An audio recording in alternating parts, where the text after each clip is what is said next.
Chers amis, bonjour.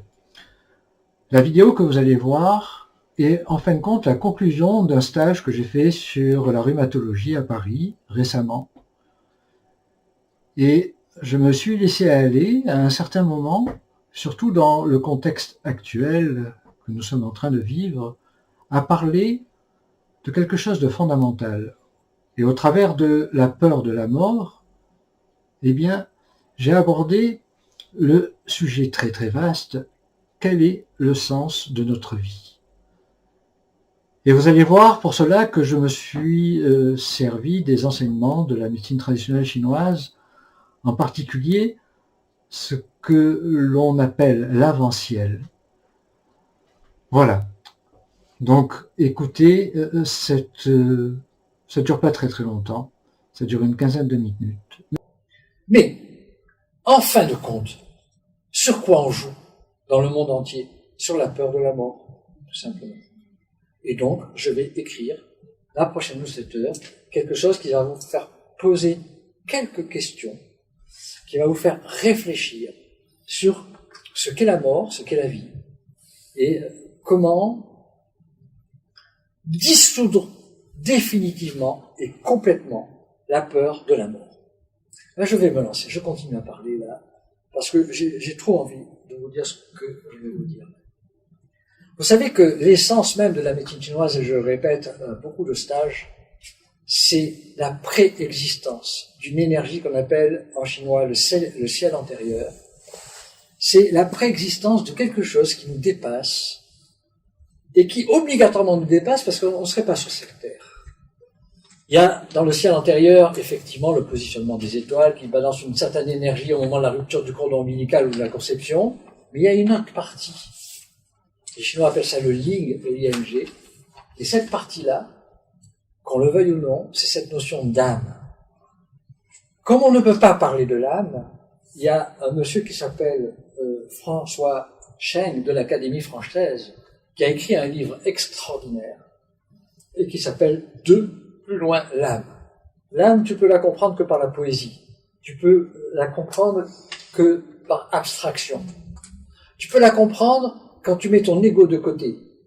Et à ce moment-là, c'est ton âme. Alors, comme je vous ai dit hier matin et tout, je vous ai dit que tout était dualité dans le corps. À partir du moment où il y a un concept, quel qu'il soit, présent dans l'organisme, il est obligatoirement soumis à la loi de la dualité yin-yang. Eh bien, quand l'âme va pénétrer dans l'organisme, dans le corps humain, eh bien, elle va devenir duelle, cette âme.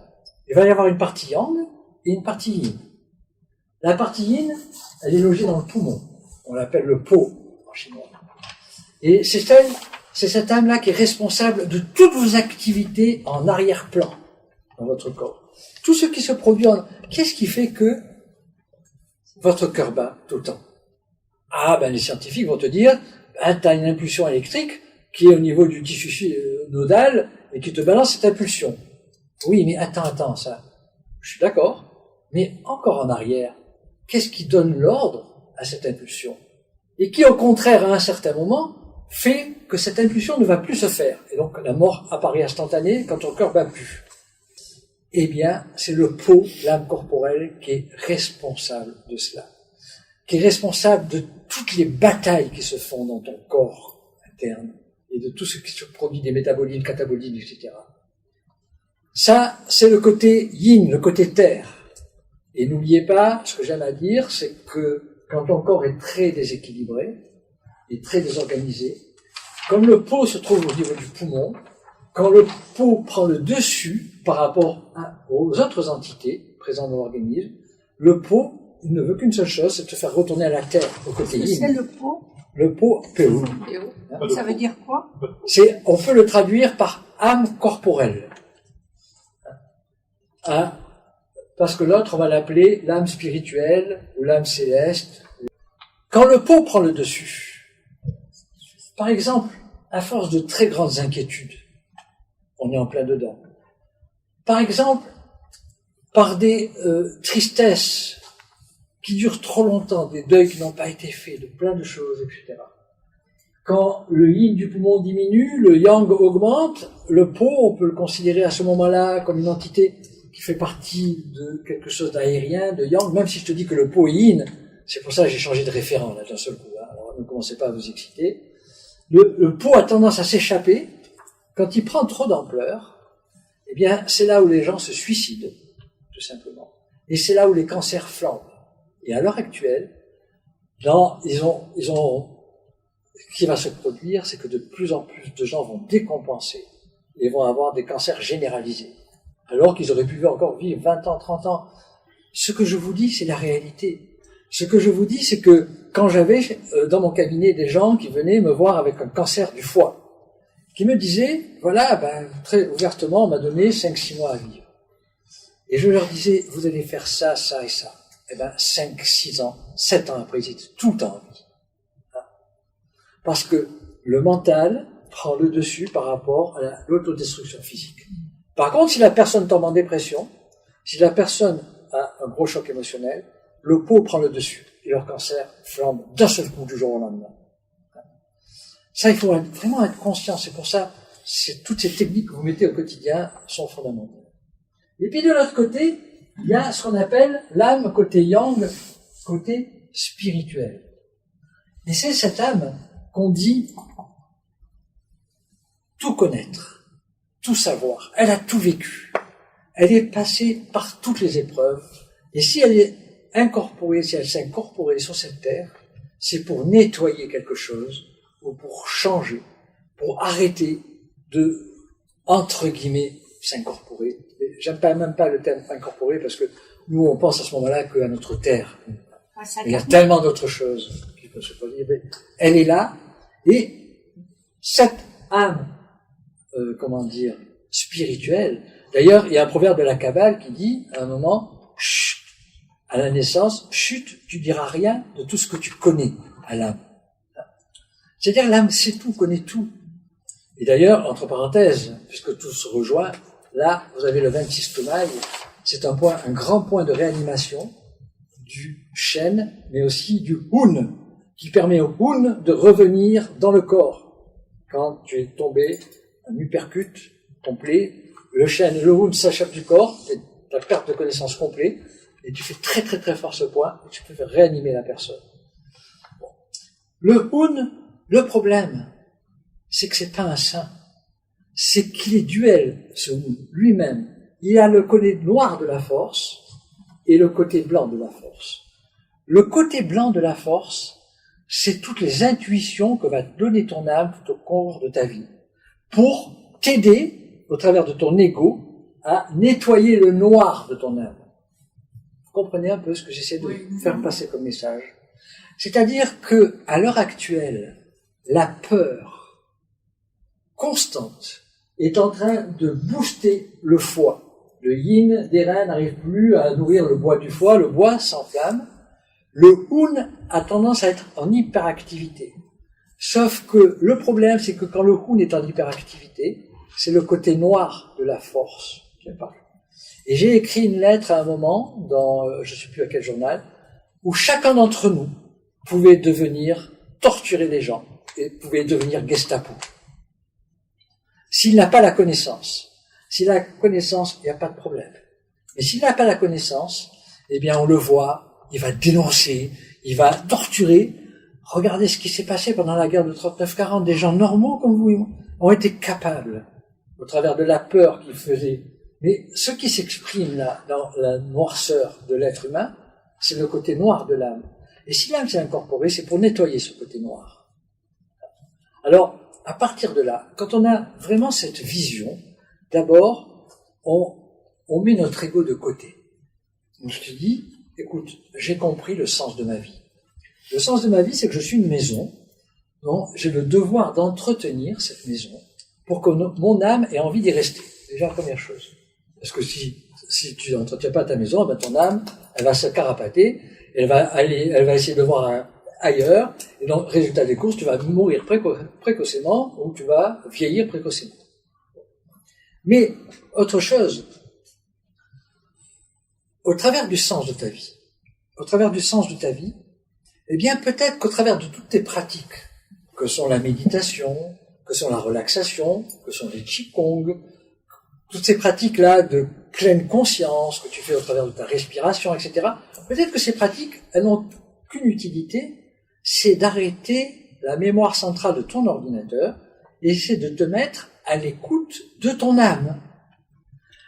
Et c'est le grand but, en réalité, c'est tu te départis de ton ego et tu vas avoir, comme cela, les intuitions de vie. Entre parenthèses, cette âme, elle s'exprime à fond les ballons, au niveau intuitif et au fait de résoudre tes problèmes en deuxième partie de nuit. C'est l'heure du foie et c'est là où l'âme s'exprime. En deuxième partie de nuit, même si c'est pas une grande insomnie, tu te réveilles un peu et tu as une intelligence incroyable, mais c'est pas ton ego. C'est ton âme qui te donne la solution du problème. Et si tu étais complètement bien endormi, merde, mais je sais plus, je savais comment gérer ce truc, mais je l'ai oublié, hein, parce que c'est ton ego qui reprend le dessus. Donc, toutes les techniques qu'on nous apprend en médecine chinoise, c'est ce qu'on appelle les dons, par exemple, magnétisme et tout. Tout ça, ça appartient à l'âme la plus profonde. Ce sont des outils que t'as donné ton âme pour pouvoir nourrir ton âme, pour pouvoir, d'un seul coup, nettoyer ton âme. Alors, allons un tout petit peu plus loin encore. Quel est le véritable sens de ta vie sur cette terre? Qu'est-ce qui fait que tu puisses comprendre que quelqu'un, comme j'ai vu en Chine, ce qui m'avait permis de comprendre cela, une personne, la première fois que je suis allé en Chine, c'était en 81, 82, il n'y avait pas un building, il n'y avait que des vélos, que des trucs. Et puis les maisons étaient toutes basses. Et j'avais vu, je m'étais arrêté longtemps et je le regardais. Il était tout seul, il était facilement centenaire. C'était une image d'Épinal parce qu'il avait en plus le vrai. Ça m'a servi après dans la description du livre que j'ai écrit dans le grand jeu de la vie. Et je voyais cette personne, et puis elle était attablée comme ça, elle avait une pile de bouquins d'un côté, une pile de bouquins de l'autre, et puis elle faisait de la calligraphie. Au fond, je le revois, il y avait un vélo qui était posé, et puis dans un côté de la pièce, il y avait juste de quoi faire sa petite cuisine, etc. Et il vivait comme cela, et il était centenaire. Et le fait que je le vois travailler m'a donné un déclic dans la compréhension du sens de la vie. Dans toutes les méthodes de prévention que je vous donne, en réalité, les gens, la plupart du temps, vont le pratiquer par peur de la maladie, par peur de la mort. Et ça ne marchera pas, ces méthodes de prévention. En réalité, c'est ce que j'appelle l'égoïsme salvateur. C'est-à-dire que quand tu vas mettre ces éléments en pratique, c'est pour donner une grande force à ton corps. Et comme toutes les dualités, l'égoïsme est l'envers de l'altruisme. Mais je préfère appeler l'égoïsme salvateur. Si tu es égoïste, si tu t'occupes de toi, c'est pour avoir la possibilité d'aider les gens. En tant que thérapeute, c'est fondamental. Tu aimes les gens et tu vas leur donner, tu vas te servir de ton énergie interne parce que tu en as, parce que tu l'as rechargé, cette énergie interne, pour transformer les gens et pour les guérir. Mais si l'acte ultime d'altruisme n'était pas pour l'externe, mais pour l'interne, c'est-à-dire que tout acte de vie que tu as, si tu le fais pas pour l'externe, mais pour ton interne, pas pour ton ego, par pour Jean Pélissier, on n'en a rien à foutre, pour nourrir ton âme, pour blanchir d'une certaine façon ton âme, eh ben, là, tu as réussi ta vie. Parce qu'en fin de compte, l'âme qui va, eh ben, elle a été nettoyée. Et du coup, elle n'aura plus besoin de revenir, et ainsi de suite, etc., etc. Méditez là-dessus. Méditez sur le fait que vous pouvez travailler jusqu'à la dernière heure de votre vie. Posez-vous la question, est-ce que je suis prêt à mourir là, ici et maintenant? Tout le temps, il faut se poser toutes ces questions-là, parce qu'il ne faut pas jouer à l'autruche. Hein. Et j'ai toujours énervé mes enfants, le truc, parce que je dis, j'attends la mort comme un enfant attendrait des cadeaux sous l'arbre de Noël. Hein. Mais je demande qu'une seule chose à la nature, c'est d'être en pleine conscience au moment du passage. La douleur, c'est pas un problème, non, la pleine conscience au moment du passage. Hein. Et du coup, eh bien, tu comprends le sens de la vie. Tu comprends que la mort n'est rien d'autre qu'un passage, que quand tu meurs, tu dois mourir en bonne santé, c'est l'extinction d'une huile. ton huile ancestrale, ce qu'on appelle, qui ne peut pas se régénérer, celle-là, c'est ce que tu as reçu. Normalement, on a reçu une quantité d'huile pour vivre 100, 120 ans, en tant qu'être humain. Il y a une extinction qui se fait comme ça, mais tu auras réussi ta vie parce que tu auras nourri ton âme. Voilà ce que je voulais vous dire en guise de conclusion de ce stage. En fin de compte, je me suis régalé à le faire. Parce que j'ai planté plein de graines là, qui va vous donner envie de vous occuper de vous, de vous occuper des autres. La rhumatologie maintenant, ben, si vous ne savez pas que c'est le vent, le froid, l'humidité, c'est que j'avais fait mon boulot, quoi. Et si vous n'avez pas compris que la plupart des perversités viennent de l'externe à cause de faiblesse interne, et qu'à partir du moment où vous êtes fort de l'intérieur, vous ne pouvez pas attraper de causes externes, et ben voilà quoi, hein, c'est ce que, oui. On se reverra à un autre stage, peut-être. N'hésitez pas, ceux qui ont acheté le coffret, de me demander le coffret numéro 2 des pathologies mentales et des émotions. Si vous avez une adresse de praticien à me demander, vous pouvez le demander sur mon adresse mail. Et si vous n'êtes pas inscrit encore à ma newsletter, vous vous inscrivez à partir de mon site www.jeanpellissier.com et vous recevrez régulièrement les newsletters que je fais 1 à 2 fois par mois. Merci pour votre attention.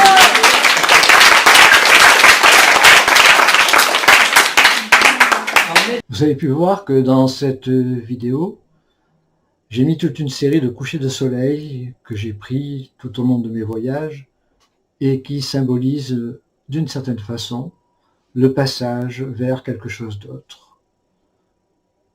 J'aime à dire d'ailleurs que la mort n'est pas du tout une maladie, on devrait mourir en bonne santé, et c'est en fin de compte tout l'enseignement que j'essaye de mettre en œuvre au travers de toutes les méthodes Yang Sheng Fa, les méthodes de prévention que je vous apprends au fur et à mesure de tous mes cours. Si vous voulez en savoir plus, il suffit d'aller sur mon site www.jeanpellissier.com ou alors vous pouvez me contacter directement sur mon adresse mail pellissier.j@wanadoo.fr. À très bientôt pour une autre vidéo.